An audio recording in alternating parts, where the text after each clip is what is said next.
Olá, amadinhos! Estamos de volta para a nossa aula de revisão, aula 10.2. É isso Tudo aí. bem, Pura? Tudo bem, vamos logo já para essa revisão. De olho na tela. Texto literário, não literário, revisão de conteúdo. Começando o quê? A revisar o termo, né, Amadinha? Palavra literário. A partir daqui, o nosso estudante ele já vai poder ter condições de fazer o seu estudo aí 100%. Porque entendendo o que é literário, né, esse termo, você vai captar o restante. Então, literário significa, tá, pertencer à literatura. E esse termo vem do latim, quer dizer litera. Literatura vem do latim litera, ou seja, letra. Tudo a ver, né? Então, o texto literário é o que manifesta, vou trocar a cor da caneta aqui, é o que manifesta uma ideia escrita em linguagem elaborada, de forma a causar emoções no leitor, tá? E assim, olha lá, o texto literário, ele deve ter uma função poética e uma função estética, dentro de um estilo próprio de cada escritor, ok? Beleza! E vamos aqui então entender que o texto literário ele tem que emocionar, sensibilizar aí o leitor. O texto literário ele pode ser de fixação, tá? Ficção, perdão. E a função do texto literário é recriar, tá? Recriar a realidade. O texto literário ele apresenta linguagem poética, também uma linguagem ambígua e claro, né, uma linguagem conotativa, que é essa linguagem figurada. Já o texto não literário, ele dá ênfase ao conteúdo, tem linguagem denotativa, que é aquela usada lá do dicionário, realidade apenas traduzida, linguagem objetiva. Qual é a função? Informar e explicar. beleza. A linguagem não literária dispensa recursos estilísticos, que são as figuras de linguagem, que podem prejudicar a compreensão do discurso. Legal, né? Então, Madinho, você acha que está agora tranquila aí essa revisão para o nosso estudante continuar? Com certeza. Então? Então você já sabe, se você fizer uso do texto literário, você vai usar uma linguagem subjetiva e linguagem, o quê? Conotativa, sentido figurado, beleza? E na linguagem, no texto não literário, você já sabe que é uma linguagem o quê? Objetiva, não impessoal. pode. E não vai poder fazer uso de figuras de linguagem, beleza? Porque é informar e explicar. Muito bem. Nada de sentido figurado. Valeu, então a gente aguarda vocês lá nas atividades. Vai!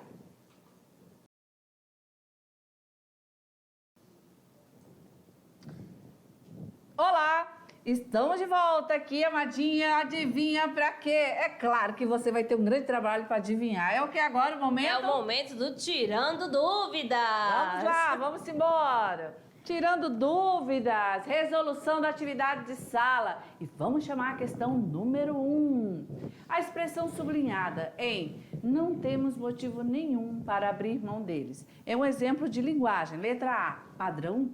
B, regional. C, pejorativa. D, conotativa. E, denotativa. E aí? Para abrir mão deles. Presta atenção. Então o aluno vai marcar o quê? Conotativa, Amadinho. Por quê? Porque está fazendo uso da figura do sentido figurado, fazendo uso das figuras de linguagem.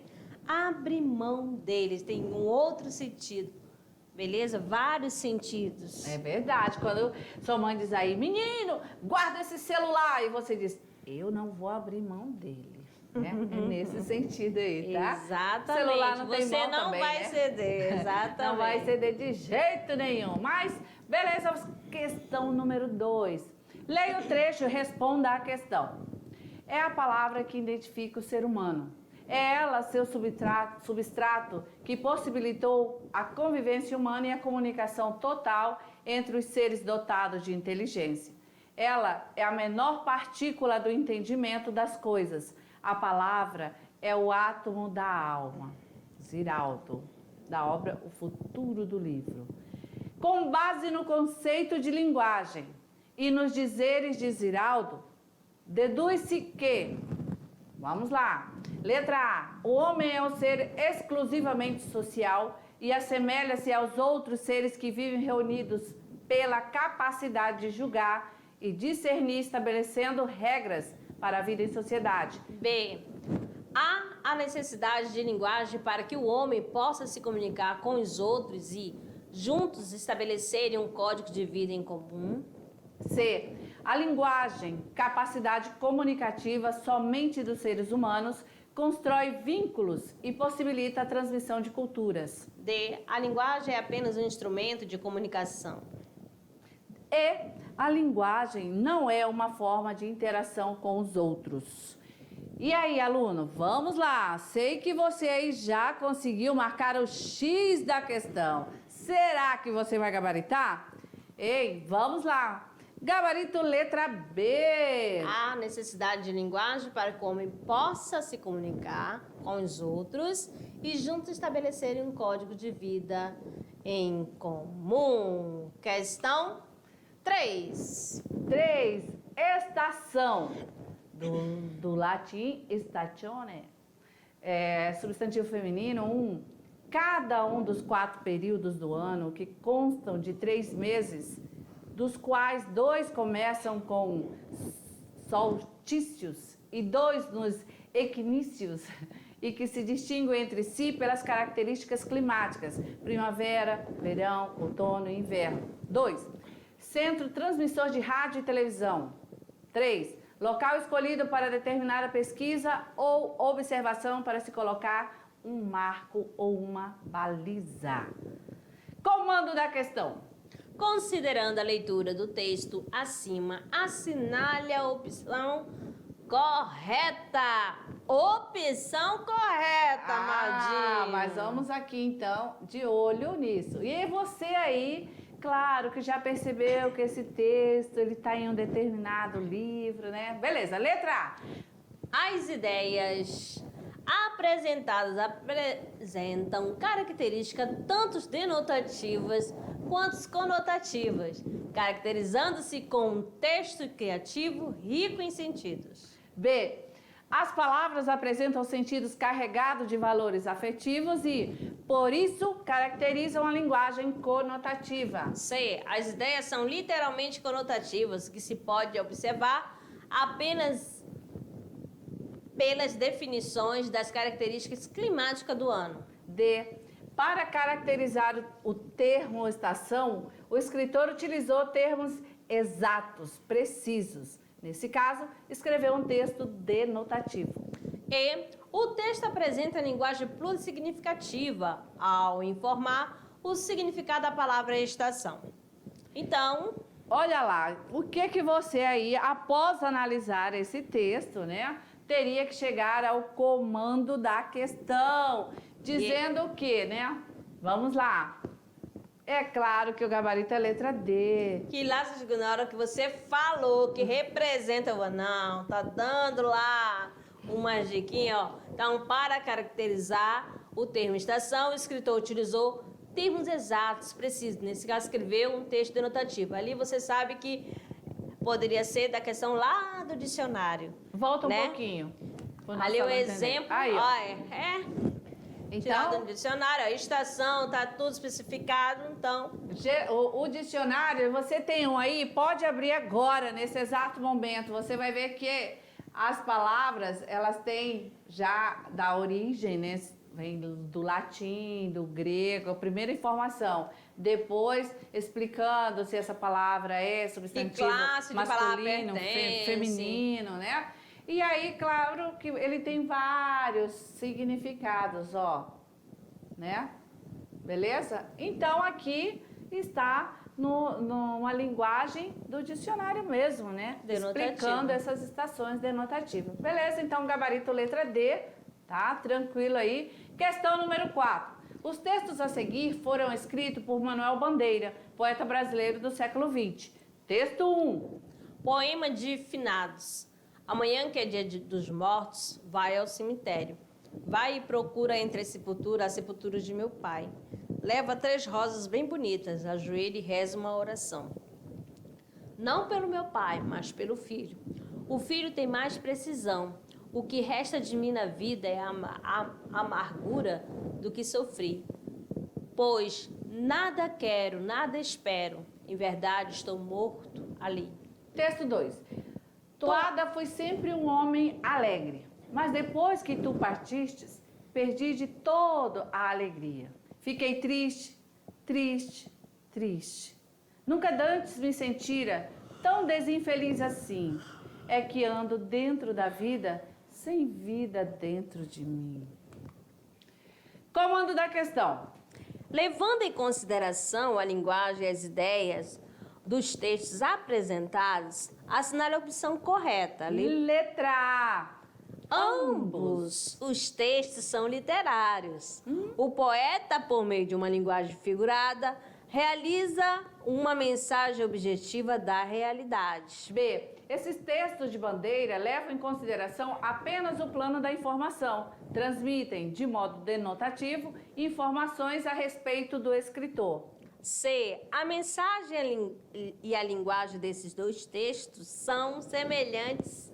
Expressa uma vida quase inútil, provocada pela perda de alguém por meio de uma linguagem não habitual. D. Apenas o segundo texto pode ser considerado literário, porque no primeiro não há preocupação com a maneira de dizer, mas apenas com o conteúdo. O texto conotativo, exemplificado pelo poema de finados, apresenta sempre leituras complexas e difíceis, e o texto denotativo, a exemplo de toada, geralmente é fácil, já que é escrito para leitores mais apressados e sedentos a informações.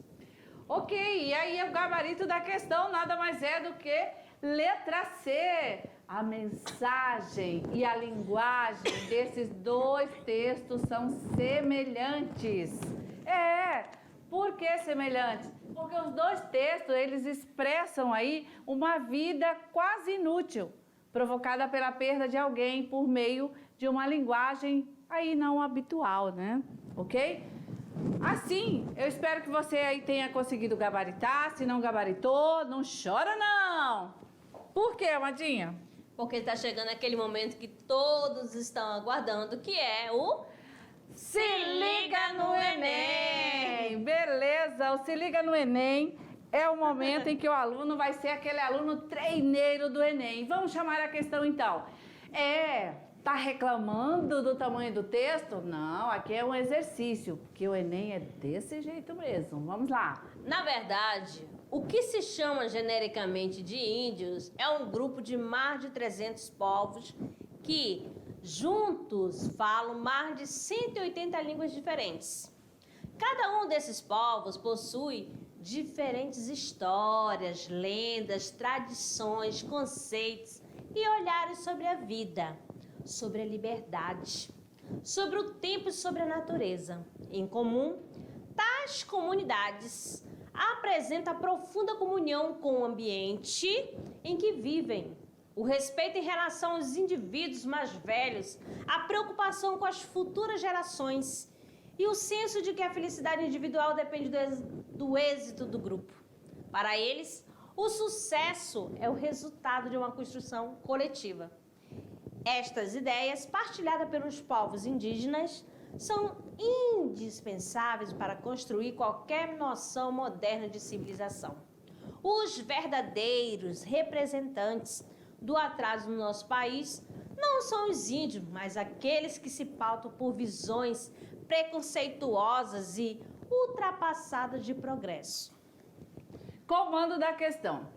Considerando-se as informações abordadas no texto, ao iniciá-lo com a expressão "na verdade", o autor tem como objetivo principal, letra A, expor as características comuns entre os povos indígenas no Brasil e suas ideias modernas e civilizadas. B, trazer uma abordagem inédita sobre os povos indígenas do Brasil e assim ser reconhecido como especialista no assunto. C. Mostrar os povos indígenas vivendo em comunhão com a natureza e, por isso, sugerir que se deve respeitar o meio ambiente desses povos.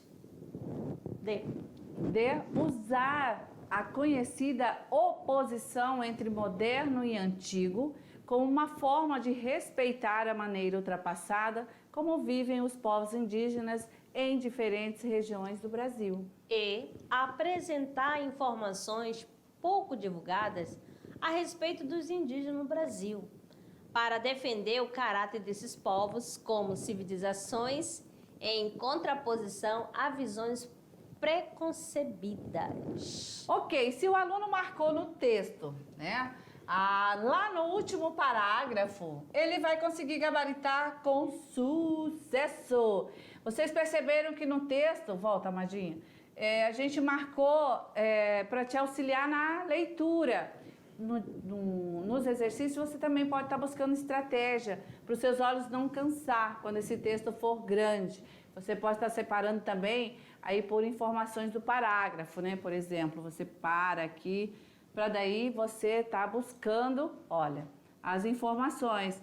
E volta à segunda leitura, buscando o que pede o comando, né? Olha aí, ao final do texto, nós temos aqui uma informação dizendo que os verdadeiros representantes do atraso no nosso país não são os índios, né? Mas aqueles que se pautam por visões preconceituosas e ultrapassadas de progresso, ok? Vamos lá, então, sendo assim, é claro que não é a letra A, nem B, nem C, nem D, o gabarito é a letra E, sim, né? Porque, na verdade, quando aí o texto, né, inicia com essa expressão, o autor ele tem o objetivo, sim, de apresentar informações pouco divulgadas a respeito dos indígenas no Brasil, para defender o caráter desses povos como civilizações em contraposição a visões pré-concebidas, né? E esse é o grande problema, né? Não podemos ter essa ideia, né? Esse pensamento temos que fazer essa análise direta, real, tá bom? E é isso. Então, a questão do Enem, ela traz muito gênero textual, viram aí, né? Um texto informativo. Então, aí você precisa buscar essa estratégia de fazer essa leitura já focando no que o comando pede, tá? E aí você vai chegar assim no gabarito com sucesso, beleza? E assim agora chegou a melhor hora, que é o quê?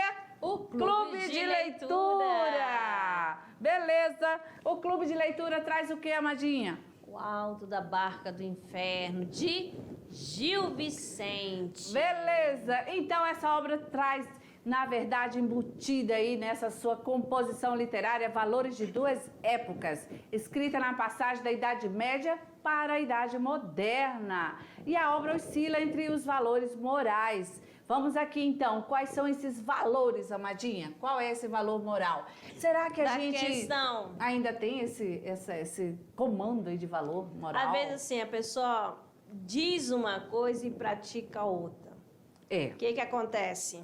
Não dá certo isso, né? A questão do santo, do diabinho, tem tudo a ver. Essa obra é uma obra que traz texto dramático, né? Então traz um diálogo aí, em que personagens, de acordo com suas atitudes, né, vão embarcar. E qual barco será, hein? Que vai chegar lá, né? Naquele local. Todo mundo quer ir pro céu, mas aí, pelas ações que fizeram aqui, será que fizeram realmente o bem? Mas vamos deixar o nosso aluno aí fazer a leitura? E eu já convido, sabe o que, Amadinha? Para fazer o final da aula. Exatamente, com o nosso pensamento do dia. Buscar conhecimento é uma porta que se abre. De quem é este pensamento? É de Pura Moreno Domingues. Eu já digo que fica com a porta escancarada. Valeu, aluno. Até a próxima.